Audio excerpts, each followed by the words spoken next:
گیا، کیونکہ ہر روز کی عبادت، ہر روز کی قرآن خوانی، اور پھر لڑکی کو اپنے حسن کے اوپر ناز تھا۔ جب اس عربی نوجوان نے اس کو دیکھا نہیں تو اس کا تکبر بھی جاتا رہا، اس کا گھمنڈ بھی جاتا رہا۔ اب ایک دن وہ خود عربی نوجوان سے کہتی ہے، اے عربی نوجوان میں بڑا پریشان ہوں، میں نے جو ہے آج سے 40 راتیں گزار دی ہیں، مگر تو نے کبھی میری طرف غلط نگاہ سے بھی نہیں دیکھا۔ ایسا کون سا نشہ ہے جس میں تو ہمیشہ مست رہتا ہے؟ وہ اسلامی مجاہدین کہتا ہے، اے سن لے، بس ایک ہی تو ذات ہے جس کو اللہ کہا جاتا ہے، اس کے پیارے حبیب صلی اللہ تعالیٰ علیہ وسلم کے حسن کو دیکھ لیا ہے اور کلمہ پڑھ کے مسلمان ہو گیا ہو، تب سے دنیا کی کوئی بھی چیز جو ہے میری نگاہوں میں اترتی ہی نہیں ہے۔ لڑکی کہتی ہے، خدا را تیرا دین سچا ہے، تو سچا ہے، تیرا اسلام سچا ہے، ایسے پاک دین میں ہم کو بھی شامل کر لو۔ اب وہی لڑکی جو ہے ایمان چھیننے کے لیے آئی تھی، وہی لڑکی جو گناہوں میں مبتلا کرنے کے لیے آئی تھی، وہی لڑکی جو چاہتی تھی،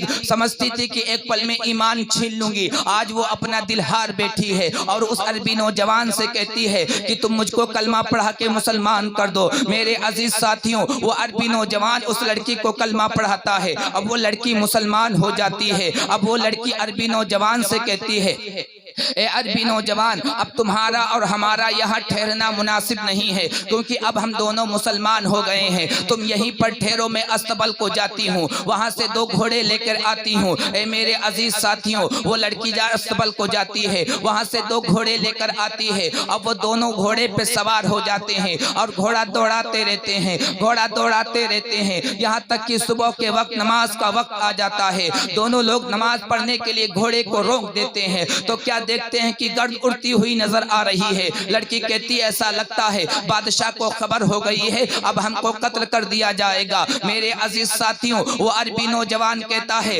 تو تم گھبراؤ نہیں، میں 1000 کافروں کے لیے، 1000 عیسائیوں کے لیے میں اکیلا ہی کافی ہوں۔ بے شک 1000 بکریوں کے لیے جب ایک شیر کافی ہوتا ہے تو 1000 دشمن کے لیے اسلامی مجاہدین ہی اکیلا کافی ہے۔ کیا بات ہے، کیا بات ہے، واہ واہ واہ واہ، زندہ میرے باد۔ عزیز ساتھیوں، اب وہ جب دیکھتے رہے کہ یہاں تک کہ غرد بالکل قریب آ گئی، جب بالکل قریب آ گئی تو کیا دیکھا کہ وہی دونوں بھائی جن کو کھولتے ہوئے تیل میں ڈال دیا گیا تھا، زندہ صحیح سلامت جو گھوڑے پر سوار چلے آ رہے ہیں۔ ایک بھائی نے سلام کیا اور سلام کا جواب دینے کے بعد میں بھائی نے کہا، کیا تم کو قرآن کا فرمان یاد نہیں ہے؟ وَلَا تَقُولُوا لِمَنْ يُقْتَلُ فِي سَبِيلِ اللَّهِ أَمْوَاتٌ بَلْ أَحْيَاءٌ وَلَكِنْ لَا تَشْعُرُونَ۔ جو لوگ اللہ کی راہ میں قتل کیے گئے ہوں انہیں مردہ نہ کہو، بلکہ وہ زندہ ہیں، مگر تم ان کی زندگی کو سمجھ نہیں سکتے ہو۔ میرے عزیز ساتھیوں، وہی دونوں بھائی کہتے ہیں کہ جو ہے ہم لوگ یہاں پر آئے ہیں، ایک روایت میں آتا ہے کہ ان کے ساتھ میں فرشتے بھی 70,000 آتے ہیں۔ میرے عزیز ساتھیوں، اسلامی مجاہدین کہتے ہیں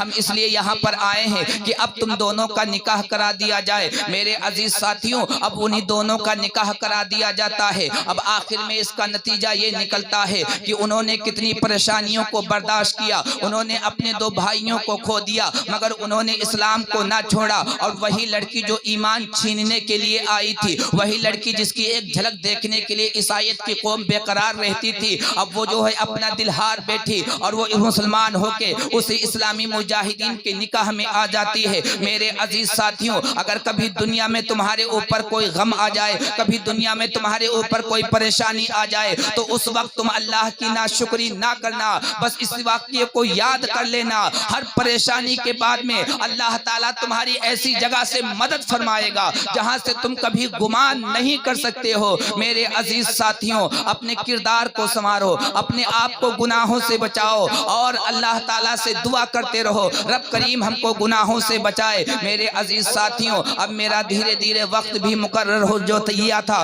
شاید وہ ہو چکا ہوگا۔ اب میں اپنی گفتگو کو بھی ختم کر رہا ہوں، اب میں اپنی گفتگو کو بھی سمیٹ رہا ہوں۔ بس اتنا ہی کہنا چاہتا ہوں کہ لذت کے لیے گناہ نہ کرنا، کیونکہ گناہ جو ہے لذت ختم ہو جائے گی، گناہ باقی رہے گی، گناہ کبھی بلایا نہیں جائے گا، نیکی کبھی ختم نہ ہوگی۔ جو تم کو گناہوں کا اور نیکی کا بدلہ دینے والا رب ہے، اسے کبھی موت نہ آئے گی۔ اور کما تدیر تدان، تم جیسا کرو گے ویسا ہی پاؤ گے۔ میرے عزیز ساتھیوں، اپنے کردار کو سنوارو تو سمر جاؤ گے، اپنے کردار کو سنوارو تو سمر جاؤ گے، ورنہ دنیا دنیا کی نگاہوں سے اتر جاؤ گے۔ اللہ رب العزت کی بارگاہ میں دعا ہے رب کریم جو کچھ میں نے بولا ہے اگر اس میں کوئی بھی غلطی ہوئی رب کریم اسے معاف عطا فرمائے، سامعین کو اور مجھے اس تقریر پر عمل کرنے کی توفیق عطا فرمائے۔ سب مل کر پڑھ لیجئے گا استغفر اللہ ربی من کل ذنب و اتوب الیہ لا الہ الا اللہ محمد